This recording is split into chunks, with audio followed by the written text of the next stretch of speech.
This episode of the Maggid Method is a masterclass in transformative public speaking from a master at transformative public speaking, none other than the great Charlie Harary. My biggest fear, honestly, when I'm up there, is thinking that I got it. As soon as I got it, I don't got it. In this short episode, Charlie reveals the specific techniques and mindsets he uses to craft and deliver life-changing presentations to Jewish audiences around the world. These things really matter. Time, examples, message. We discuss what audiences crave more than anything else. People aren't looking for sophisticated. They can go to 4 million places and get sophisticated. They need you because they need a human being. What has to happen before a public speaker can change someone else's life? If you want your audience to be moved, they have to, on their own, judge themselves. They can't be judged. People don't like being judged. You'll get a simple 4-step structure anyone can use to create a powerful presentation. The first few minutes needs to be tense. Something. Question. And by the way, it could be a promise. I just heard a bit of advice that will change my marriage. That's tension. Now I gotta listen. What is it? And we also discuss the unfair advantage that rabbis and teachers have over famous, polished speakers. If you're a rabbi of a shul or a teacher of a class, it's a different game. But you have abilities that regular speakers don't. I learned so much from my conversation with Charlie Harary, and I'm sure you will too. Let's assume someone says, I really want to make a difference in people's lives. Great. Fine. Well, how do you do that? So now, without further ado, here's my interview with Charlie Harary. What makes your brand of motivational speaking unique? When people say that you're motivational speaking, it almost offends me because the title, the term, almost makes me feel like we don't know where to put it. So we'll put it into a world of what we see around in the popular culture of people that get up and like rah the crowd. The only thing that's really worked for me, honestly, is hoping that Hashem puts the right words in my mouth and trying to say things with Hashem's help that move me. And so I think what happens to speakers is that they get very good at I think there are speakers out there that want people to listen to them and are unsure if their authentic voice is worth it. So they find other people and try to be like them. And it's a slippery slope, right? It's all from Hashem, especially everything's from Hashem, but speaking is directly. And so you just got to give him room. And if he puts the words in your mouth, it goes. And if he doesn't, it doesn't. So the more you are who you are, the more it'll come across. How would someone get the courage, the confidence that they feel that they can be their authentic self, and it'll be received and it'll have a positive effect on people? Where does that confidence come from? I think the question is almost the other way, which is, why would a person get up and think that they should say something that someone else should listen to? Like, where does someone get the gall to take someone's attention? Right? Like, it's your attention. Why do I deserve it for? And so I think the answer is because I got something that I want to give you that I think is really valuable. So if you really break it down, I've got, thank God, mentors in my life. One of them is a rabbi named Rabbi Moshe Levy, who really has guided me in this area, particularly over the past few years.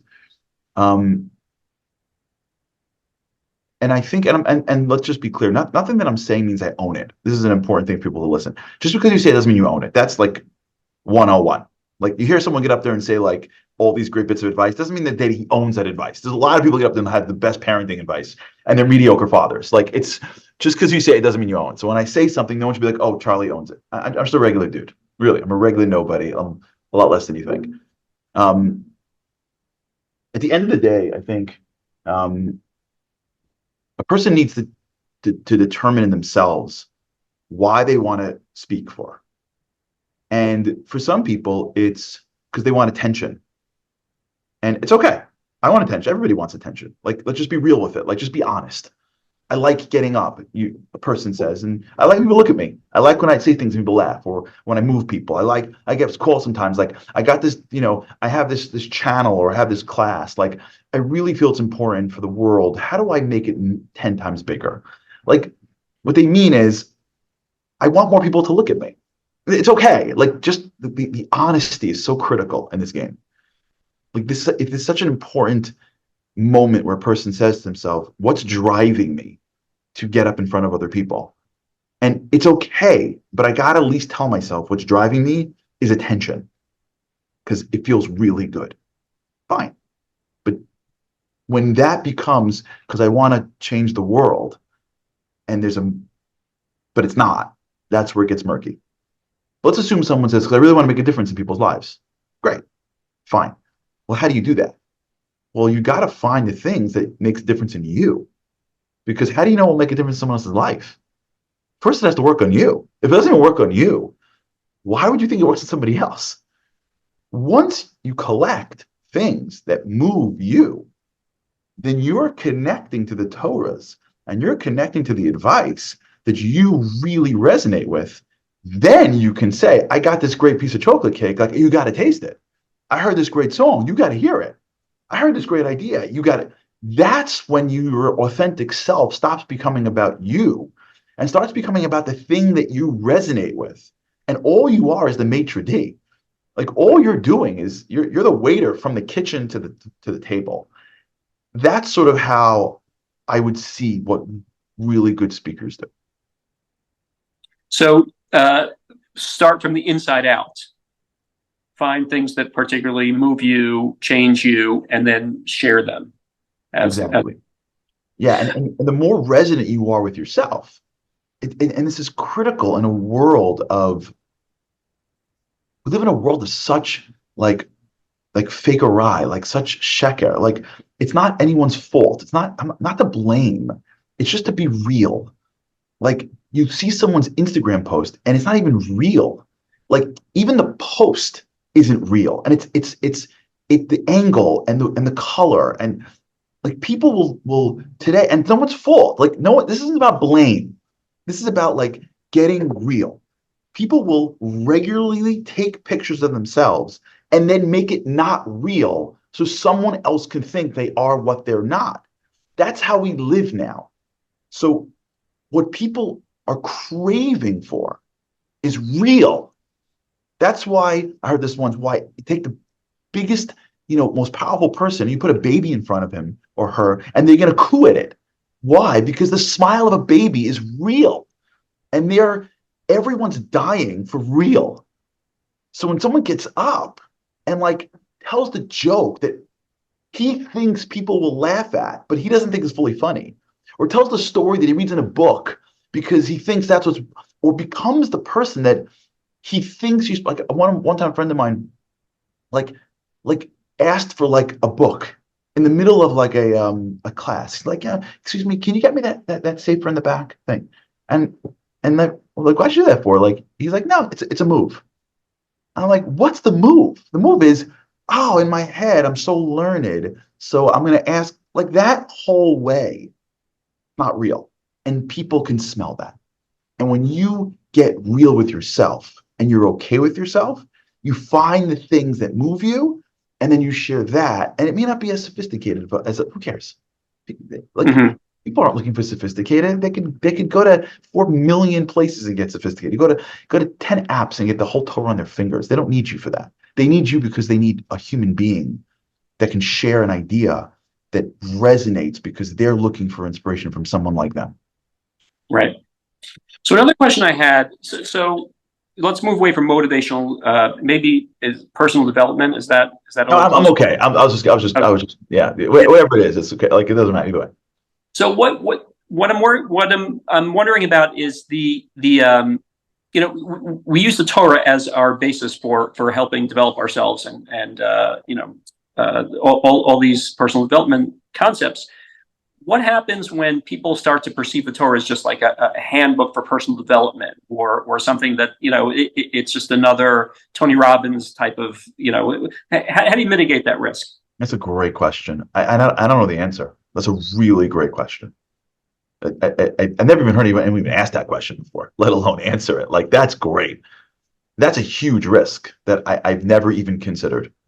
Um, I could take a crack at it, but I never even considered it. And I think the balance is, lots of people think the Torah is a bunch of irrelevant rituals to somehow appease a king that wants things that clearly make no sense to me. And so bringing the wisdom and the relevance opens them up. But to your point, it creates I think, a false perception that it's a choice on the bookshelf, and versus it's the kihem chayenu, it's the life source, it is the channel of the energy of the world, of which we don't really have a choice. I mean, like, this is the world that our whole nation is based on na'aseh v'nishma, right? It's, I'm in, let me figure it out. And I think that people grapple with that because we live in a world where not everyone has bought into that concept. And so you risk isolating people when that's the feel. And that's really the question, which is, how does a person begin to portray the Torah in a way in which people want it, but they don't have the option, if you will, to say, that one works and that one doesn't. Really, what I think it comes down to is, and this is, we're all guilty of this, me probably as anybody else. People are too busy to actually sit and break their heads over it. And so we spoon feed it in a way that is very easily digestible. So in some ways it could simplify it. Once somebody invests their mind into it, they start to connect to it in a very deep way. And so the real question is the listener, not the speaker, or even the speaker, which is, don't always opt for the easiest speech possible, right? Rabbi Levi, my rabbi, always tells me, he's like, the goal is not to massage their egos. The goal is to challenge and grow them. And that's the challenge, right? If someone's up there speaking and they have the ability to push people and they don't, he tells me, you're giving up. And so lots of times speakers will assume that the crowd is less than they are interested or educated. And so they'll just keep on spoon feeding the lowest, easiest stuff, make it more and more and more like everything else, versus sort of lifting the bar a little bit, either in scholarship or in awe. And so the crowd doesn't have the ability even to rise up to it. Right. They don't have that reverence. They don't sense that. Yeah. Yeah. So let me ask you also about, you speak in so many different places in front of so many different people, so many different types of people. How do you quickly connect when you get to a new place with a new crowd? I mean, they know who you are, they may be aware of you, but how do you bridge that? So sometimes I see, like, when a speaker will get up, people are there's almost this like invisible like arm folding, like, okay, who's this guy? Yeah. Offer me, like, how do you knock down that wall as quickly as possible? Prayer. Honestly, I mean, I'm being straight. Prayer. I'm up there freaking out. I'm always freaking out. Like, I'm always freaking out. In fact, if I'm not nervous, I'm nervous because I think it's me. My biggest fear, honestly, when I'm up there, is thinking that I got it. As soon as I got it, I don't got it. At this point, the comfort that I take is freaking out because I'm fully aware, or I'm more and more aware, that there's no chance that I can get anything. The crowds are diverse. People are diverse. I could say something and it could slip out and it could be misinterpreted, but it's impossible to figure out how to nail this stuff. People are complex, like, and they're different. And the message you're trying to deliver, it's hard. So I don't think I can possibly control it. And so it's a sense of really just feeling less, not more, and trying to get, like I said earlier, and I think this is really where people are scared to go, myself included. I'm also scared to go there, which is to the real sense of who you are. Like, one of the things that I have found in my life, in my opinion, is how incredibly similar different people are, right? Like, people are really similar, especially Jews. Like, they're like we cut from the same cloth. And what they want from their kids and their families and themselves. And they want to feel like God loves them, and they feel threatened by those that are more. And they feel like it is such a unique similarity in our people that the language and the examples usually are what separate us. The principles and the ideas are completely the same. And I think when we take for granted the similarities, we don't jump in on them. When you're in front of a crowd, in my opinion, you always have to ask yourself, the language and the examples that I use, is it reaching the entire crowd? And that's, to me, where we distinguish between being heard and being seen as separate. The ideas are the same, but some people just don't know what that word meant.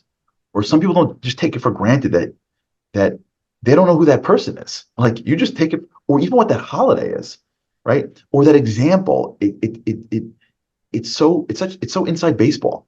You know what I'm saying? So, like, knowing that the people in the room may or may not resonate with the outside of your core message, and adapting in your mind, what can I say to create language and examples that the most of this crowd could handle? You know, even when it comes to, it's everywhere. Like, I spoke the other night at a back-to-back event, and in one event there was a bunch of guys, and the next event was a bunch of ladies, and I had the same exact message. But I felt that when you're speaking to a whole bunch of guys at their age, they're not going to resonate with this example that I'm about to give. And then when I felt I'm speaking to a bunch of older women, like, they're not going to resonate with. I gave the exact same talk. I just used a different example, and it was a different talk, but it was the same talk, but it was a different talk because they got the example. And people don't realize that you can take the same message, and it's not like, when a doctor walks into a great pediatrician will walk into a house. And if everyone's, let's say, got the sniffles or whatever, he will know right away, or she will know right away, this person could take a pill, this person could take a shot, this person needs medicine, this person needs it to be bubble gum. Like, this person needs it to be clear bubble gum because they're going to spill all over the couch and mom's going to go crazy. The diagnostic ability of not the medicine, but the packaging is part of this game. Yeah. And to me, that's that's what makes it. Is when someone walks in and says, how do people listen here? How do I take my principle that is core, that is universal, and drive it through the shell that they'll accept? That's how the different types of people hear you. Mm-hmm. So that requires some type of almost innate skill to kind of swoop in, assess the crowd, and say, because sometimes it's not as black and white as male and female, or older and young. There's different shades of backgrounds and things like that, and it really requires a quick kind of knee-jerk assessment of, are they going to get this? Is this where they're at? And that's I guess that's something you develop over time. It's three things. First, you prep. Many times I'm on a call with the coordinators being like, who's in the room? What do they know? How much they know? How much they don't? Where are they from? Where are they thinking? And so a lot of it is prep, not rolling in for the first time and seeing people. If you can get a pregame and figure out who's going to be there, it's critical. That just happened to me recently where, like, I thought I was speaking to a certain level of sophistication and they were like 10 years younger and non. I was like, whoa, thank God I spoke to you. Like, thank God I had this call 3 days beforehand. I would have totally been thrown. So many times if you're speaking somewhere, you should be on the phone with the coordinators days in advance, going through who's going to be there, where you're going to be, where, like, we do,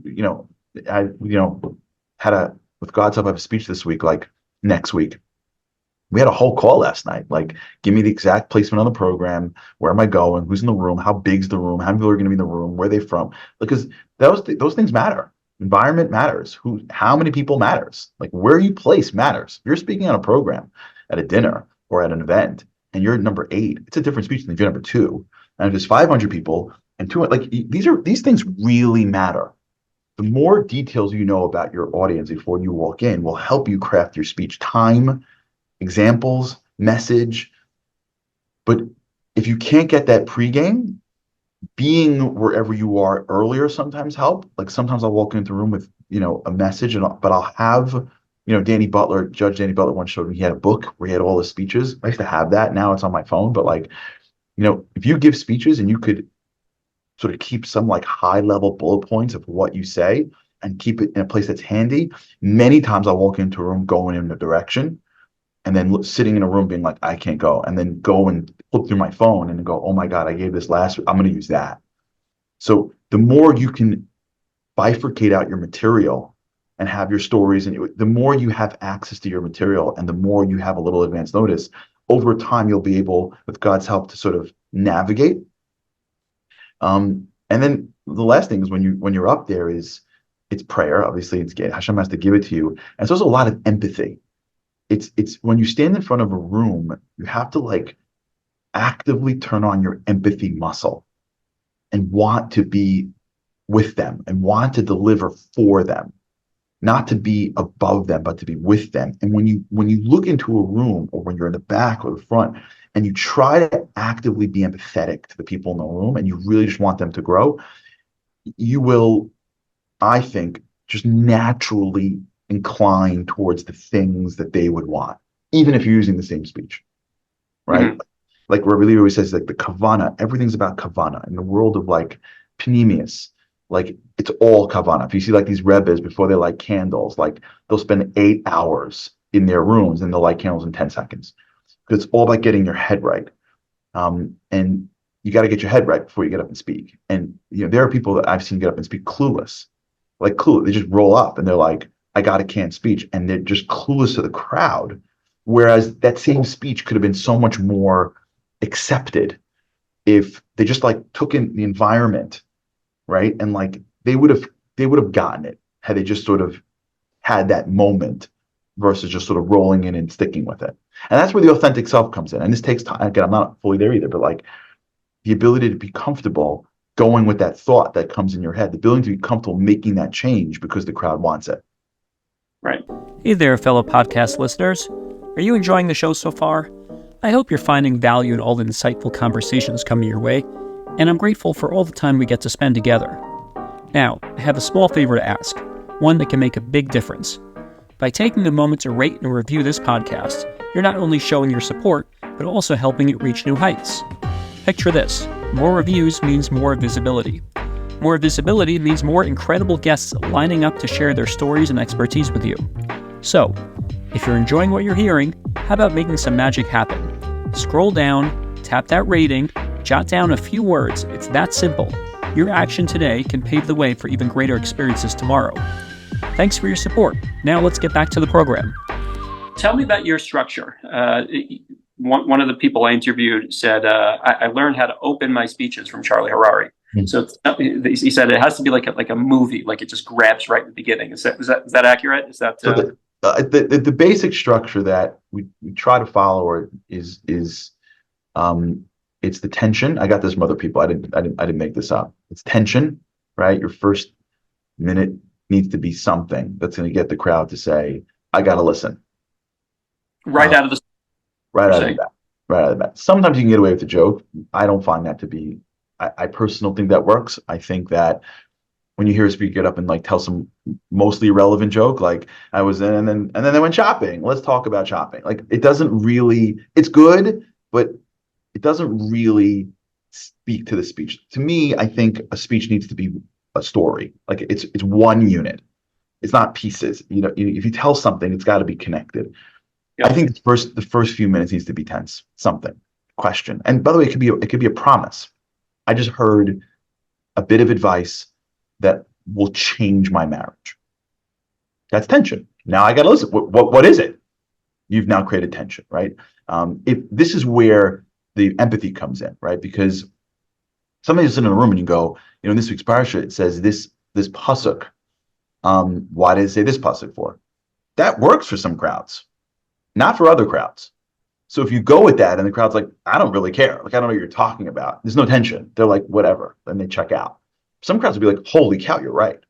Like if a crowd is keeping a mitzvah, like if it's baked into their life and you ask like, why do we do this for? That's tension. I've already committed to doing it. I already like Hanukkah. I already Teep Shabbos, right? So why do I have kidded? Like, I don't know. If I'm not bought it, if I don't keep the mitzvah and you give me that, like, I don't know. Doesn't really matter. Like, you know what I'm saying? Like, you have to, that's really where the empathy and the connectivity comes in right away, because you got to open with something that is going to keep people around. Like, you know, I say, like, when you go to a bookstore in an airport and you see a book that says get rich in 24 hours, like, why would anybody buy that? Like, what are they thinking? And the answer is tension. Like, you're going, could it be? Like, I don't know. It's $24.99. I do have a 4-hour flight. Like, that cover just built tension that you want to get resolved. Your brain needs to resolve tension. So you have to build some level of tension, positively or with a question or something. Then there's the story, right? The story is the key. That's Rav Noach Weinberg. That's the straw man. Rav Noach Weinberg says the greatest storyteller, one of the great storytellers, is Nasan Hanavi. When he tells over to David HaMelech, he explains that, you know, with the sheep, and he took over, there's a guy with a lot of sheep, and then someone with one sheep, and the guy with a lot of sheep takes the one sheep and kills it and serves it to his guests. And David HaMelech's like, what? And then he explains Bathsheba. He draws the connection between him and Bathsheba to him and the sheep. That's brilliant. That's called the straw man. If you want your audience to be moved, they have to, on their own, judge themselves. They can't be judged. People don't like being judged. People don't like being told they're doing something wrong. What they can do is say, that thing is wrong. Then later on, you can say, that's us. But the story has to somehow connect to that. The story, even if it doesn't feel like it, the story has to be a metaphor for your point. That's why some stories, they don't land. A lot of times because they don't really connect. They're nice, but they don't drive the message. It's almost as if they're wasting time in the middle. It's like almost like there's an entertainment digression. Yeah. I got a content over here. You're not going to last. I'm going to go to a commercial break and tell you a story that's not really connected, but it somewhat is. And now back to the program. Let's conclude. That's not the point of a story, in my opinion. The point of a story is to deliver the straw man. It's to give you the lesson that you can say, that's ridiculous. He did what? No way. I would never do that in your head. Then the third piece is the message, right? Why are you giving the speech in the first place? What's the value? Where does it come from? Why is it important for? That's why we that's why we make Kiddush. That's whatever. That's why the parsha says that Aaron did A and B. Now, if it's connected, top and bottom of the Torah, now you've brought Torah out in a way that's relevant to them, which is the goal. And then the last piece, the fourth piece, is something to take away. I've learned that over time, mostly from Rabbi Levi and others. Like if you walk away and it's just like, it's been a pleasure, thanks so much. You got to do something, even if try this once. When the next time do something that when they leave your speech, they have a trigger moment that they know they'll have to actually apply this thing at some point. So that, now we can delve into each piece or whatever piece you want, but that's sort of like the basic structure, I think, and then you can double it for a longer speech, you can expand it, whatever, but that's the basic structure, I would think, of a speech. You're typically not around for the end of, for to see the results of the speech. Do you get, and you give them a takeaway. So do you ever get follow-up? Do people? Rarely. Not enough. People reach out some once in a while and I love it, but I don't think they know. But yeah, I don't get enough of that. I don't, usually it's, hasta luego, it's been a pleasure, and they don't follow up with me, but I find that especially if someone comes in and out, if you don't give them something to do, it's really, there's very little long lasting. It's amazing just how distracted we are, and how, unless you're really locked in, like you have a challenge and someone gets up there and says, here's how you deal with your challenge, and like it solves your problem. If it's just like an added value day and like, you weren't looking for it and it's nice, it's amazing how little it lasts. Like it's shocking, unless you give them something that you trigger them with. And the best way to trigger is with something they're already doing. That's the best thing you can do. So, the next time you're doing this and they're doing it already, that's great, because now you've basically taken that which they're doing, or that they've already bought into, and now you're giving it more meaning. So the next time, yeah, you're not asking them to do something new. You're asking to build on top of something that always. narrative incorporated. That's the best thing. The next time you're in your house, the next time you say these words, the next time you wake up, if someone's already committed to the action and you provide meaning for the action, that's the best thing you can do. And now what you're doing is they've already committed to the action. All you're doing is making the action more meaningful. They're going to do it, and now they're going to think of it. And now you've really created meaning in their life. Yeah, people are in need, they'll shift, but it's hard. Shifting is hard if you're not there. If you're a speaker who's there consistently, if you're a rabbi of a shul or a teacher of a class, it's a different game. But you have abilities that regular speakers don't. And your game is singles. Just keep on hitting singles. You don't got nothing's got to go over the fence. Nothing has to be super dramatic. You just keep on that drip on that rock, as the famous Rabbi Kiva. That's all you need, and you won't have that moment where the student will be like, "You changed my life." Maybe you'll get one, but not as much. You just actually change their lives. That's how change works. It's neural connections. It's slow neural mapping changing. But if you're a one and out, you got to give them something that they can hold on to when you leave, because they're not going to have you again, or not, whatever. It's a whole nother world of how to do that. So how do you perceive yourself? Are you you come in to give them a shot? Is that the goal?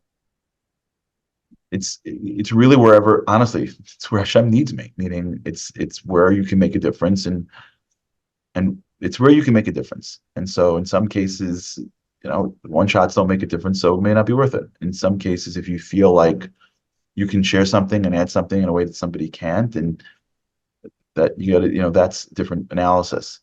But it's a different mentality.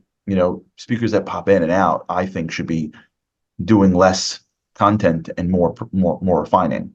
Like, in my opinion, if you're a speaker that rolls around, you don't need millions of Torahs. You don't need a million speeches. You need a few, and you need to come back and really analyze, because that speech needs to be much more polished. And if you're not, I don't think you should be beating yourself up.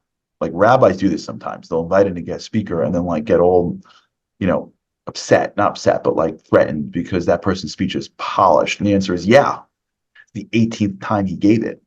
That's not your role. You just got to be real, and you got to deliver good content consistently with similar messaging, and you can go a lot further. Similar messaging and consistent. A rabbi who delivers a similar. I sit in a shul with an incredible speaker. His name is Moshe Weinberger. Incredible speaker. He has consistent messaging. There's a couple of messages that he delivers consistently over years. You tell his congregants anything in the area, and they won't even know it came from. They'll know it came from. They won't even know how. Clear how Hashem, how he feels about you, what you can. He's over the course of life, over the course of years, drasha after drasha, speech after speech, and he's an incredible speaker, and it's real. It's not fake. It's he doesn't. I don't think he took a class in speaking, right? He just worked on himself, and so it comes across authentic. But his messaging stays in a bucket. It's not all over the place. So it ranges, and it's got incredible divrei Torah. But since the messaging, the principles stay within a certain range, when you hear them over the course of a year, you're convinced, he's changed you. He's changed your mind. That's the power of consistent speakers. They beat themselves up sometimes if they're not polished enough. They're missing it. It's not about the polish. It's about the messaging. As long as you're not all over the place. And that's what sometimes consistent speakers, I think, they get wrong. They see a Dvar Torah here and a Dvar Torah here, and this looks good and that looks good, and this hurt this and that hurt this, and you go to a program, you hear a guy. And so each week is a totally different message. It's wherever the mind goes, where they go. And so over the course of the year, their congregants or their students got a smorgasbord, and that tastes good. Oh, Asian food, that's amazing. Oh, I love Israeli food. But as opposed to what I believe in my core are 10 ideas. That's my life. I love these things. And you give those messages again and again and again and again and again. You're building a meal. And so your congregants or your students know you so well that you've given them a lens that they didn't have before. That's so much more powerful than samplings that pop into one's head throughout the year. Yeah. People's attention spans have gone down, or and or they're more distracted. How do you manage that? How do you deal with that obstacle? Well, there's, Shabbos is the savior. Yeah. And so having Shabbos is the game change. And so that's important because more and more people, if they were moved towards that, if they can get anywhere to the world of Shabbos, that'd be amazing. Not because just for Shabbos, but for them. So a guy comes to shul, a woman comes to shul, she's there. And we got to capitalize on that. Like, really important that rabbis, whoever's listening, speaker, whoever, recognize that Shabbos is your time. Like, I don't care how well you throw a ball. No one cares how well you catch a pass in football in March. You know what I'm saying? Like, that's not it's November, December, January. That's when you get paid the big bucks when you're a football player. Like, Shabbos holidays is when you get paid the big bucks. So when you're a speaker and you get the pulpit on a day like that, it's got to be, you got to recognize that. That is much bigger in a way than other spots. So that's first and foremost. Recognize that whenever you're in the world of Shabbos and Yom Tov, capitalize, because you're not fighting. If you're not, you got to know where you are, and you got to build environments. That's the game, really. If you're around shul, like, you got to build worlds, because you got to be recognized that your environment dictates the amount of attention you will get. And you got to build rooms, classrooms, times. You got to think through all the pieces of the environment, because environment will change the distraction. And the last piece is you got to work on your tension. You got to work on your tension. Like, let's take, Tony Robbins, for example. So, that guy, I went to one of his seminars once for one day. And I was shocked to see that, you have, I don't know, it's 500 people in the room, maybe more. No one's on their phones, because he's playing the game. He knows how to build content. He's thought it through. So when he's promising to change your life and giving you bits of content and giving you all this stuff, people listen. So when you're up there and you're in a world that with no distraction, you got to think through your tension. What am I promising you? What am I delivering for you? What are you getting at the end of the speech? Like, if you're giving real value and you've built real tension, they'll pay attention. They will. Like, you know what I'm saying? Like, okay, if they can't, they can't. But most functional human beings can sit in a meeting. Like, they can sit, like, they can sit. We don't like it, but, like, it works. They sit in a job interview. They can do it. It's just that if you're not interesting, they won't. And, you sit, in the old days, I guess, if you sat online at a bakery, like, you just sat online at a bakery. And today, if you sit online at a bakery, you're going out of your mind and you can be doing something else. So the minute you're bored, your brain goes, which means you got to fight harder to make sure they're not bored. So to me, the more attention you give, the more they'll stick. Amazing. Wow. Thank you so much. Really, really appreciate it. Absolutely. That we can, any projects you're working on, we can direct people towards. Yeah. Let me just say one thing that I forgot, which is another thing that's critical, or really always tells me, is that people want to be pushed more than you think. If it comes from empathy, it works. When you see someone get up there and have disdain, this passive disdain, nothing works. The person comes up there and says, I actually love this. I love Shabbos. Increase your connection to it. They can feel that you love it. If a speaker got up and said, I love money, and I can make $1 million a month. I love money. Go for it. I'm going to show you how. No one will be like, what? Are you crazy? Money? What's wrong with you? Right? Like, they'll be like, really? Torah is more valuable than money. Torah, the spirituality gives you more than money gives.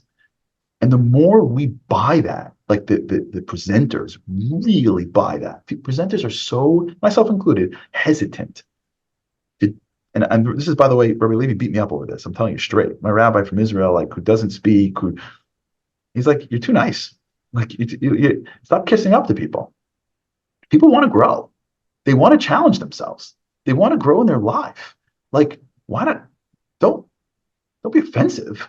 Like, don't look down on people, but, like, why not push people to grow? If we really believed to the core that what we have is the most valuable thing in the world, it would shock us that people don't want to do it. So that's really where also people's attention comes in.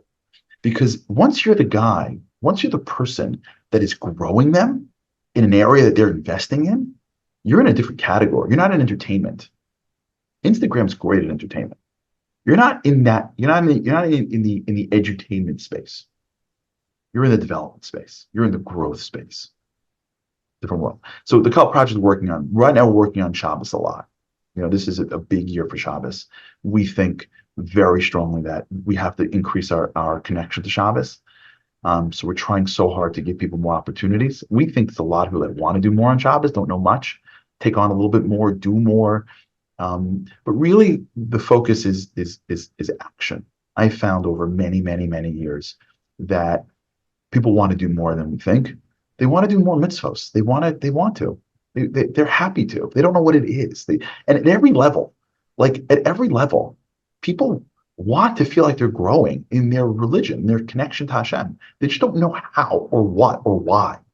And the more we're action oriented and we reverse engineer an action, that's sort of where my head is at. That's where I'm trying to figure out how to do more of that. Mm-hmm. Amazing. So if people want to find you, if they want to book you, if they want to buy any of your books or anything that you have, where go? Charlie at charlieharary.com. Meet my first name at my whole name, and we'll figure out how to get you whatever you need. Okay. YouTube, Instagram, all places. All that stuff. Yeah. Okay. Continue at to you. Thank you Thank you so much. Okay. Good to speak to you. You've been listening to The Maggid Method, and I'm Daniel Steinberg. There's a secret the great public speakers know. Did you know there's a method for cutting straight through to an audience's heart, grabbing their attention and holding it, and making a memorable impact with your presentation? The best speakers in the world utilize it, and now you can too, every time you get up to speak. Download your free Maggid Method of Public Speaking template at maggidmethod.com, maggidmethod.com. The Maggid Method will teach you how to find your authentic voice, craft meaningful presentations, manage people's attention, and build unbreakable bonds with your audience.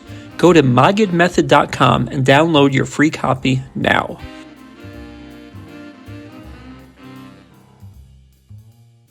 Let's assume someone says, I really want to make a difference in people's lives. Great. Fine. Well, how do you do that? Well, you got to find the things that makes a difference in you. Because how do you know it will make a difference in someone else's life? First, it has to work on you. If it doesn't even work on you, why would you think it works on somebody else? Once you collect things that move you, then you're connecting to the Torahs and you're connecting to the advice that you really resonate with. Then you can say, I got this great piece of chocolate cake. Like, you got to taste it. I heard this great song. You got to hear it. I heard this great idea. You got it. That's when your authentic self stops becoming about you and starts becoming about the thing that you resonate with. And all you are is the maitre d'. Like, all you're doing is you're the waiter from the kitchen to the table. That's sort of how I would see what really good speakers do.